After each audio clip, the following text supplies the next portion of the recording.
Okay, I just spent 3 days rewiring the Bronco with the D-Switch. I put every single light that I have on the truck on the Bronco.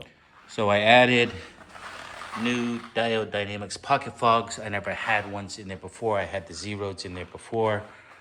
Of course, I've got the Diode Dynamics rock lights. You'll see those. I got the SS5 ditch lights, the SS5 light bar, and I've got the whip, here in the back. But I also wired the D-switch up here to come on when the ignition turns on. And so there's the panel. I just haven't put the stickers on it yet. But what I wanted to do was kind of give you a demonstration of everything.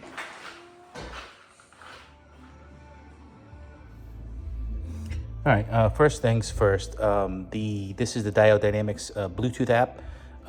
You can program each one of these buttons that you have here. If you flip it, it kind of goes vertical.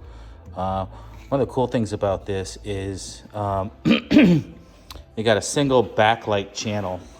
See, I have the backlights on now. I can turn them on, I can turn them off, and it syncs. You can see here that I have the whip.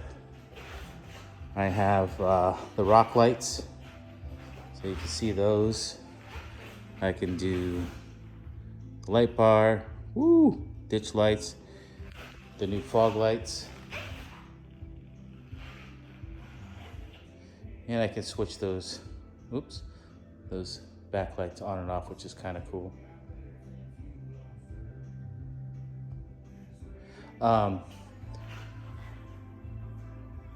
So one of the other cool things about this is you can program each of these buttons.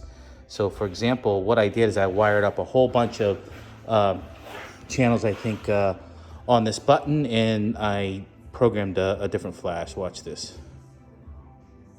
So you can see everything's flashing. It's like the popo.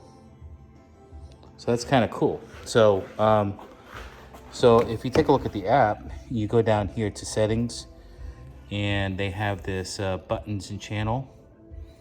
So here, like if I go to configure this button, you can see here that I have a whole bunch of stuff that's wired on the D-switch. So what I did is I just said, okay, for this button, turn on channels 1 through 5 and sync them all. And the pattern that I'm using is this triple burst flash right here.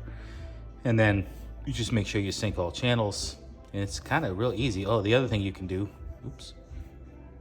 the other thing you can do is you can also program the power levels.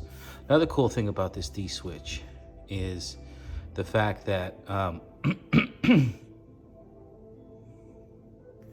you can do things like configure the different backlight buttons in the car. I program them for, there's something that's faulted, orange, anything that's off is red, anything that's lit is green. I can show you that in the cabin.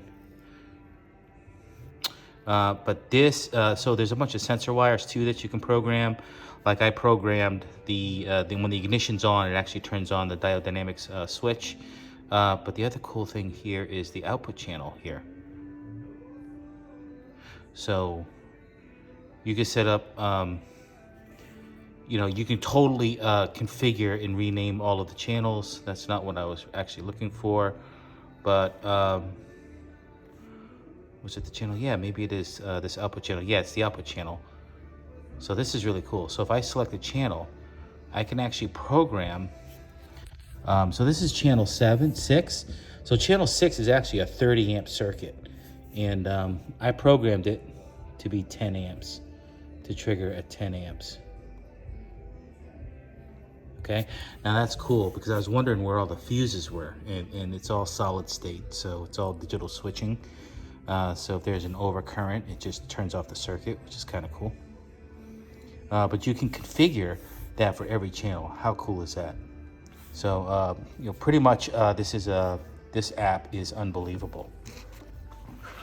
So to kind of show you, kind of what it looks like inside is right here. They have all these stickers and stuff. I just haven't put them on yet. But like if I want to hit the backlights. Here's your backlight button. You can kind of see it come on in the window there. So there's my light bar. This one's my ditch lights, fog lights. This one, I believe, is the rock lights. This one is the whip. See it in the mirror. So really cool. I mounted this to the armadillo top. It came out really, really well. So I'm pretty happy with this overall. I give it a 10 out of 10.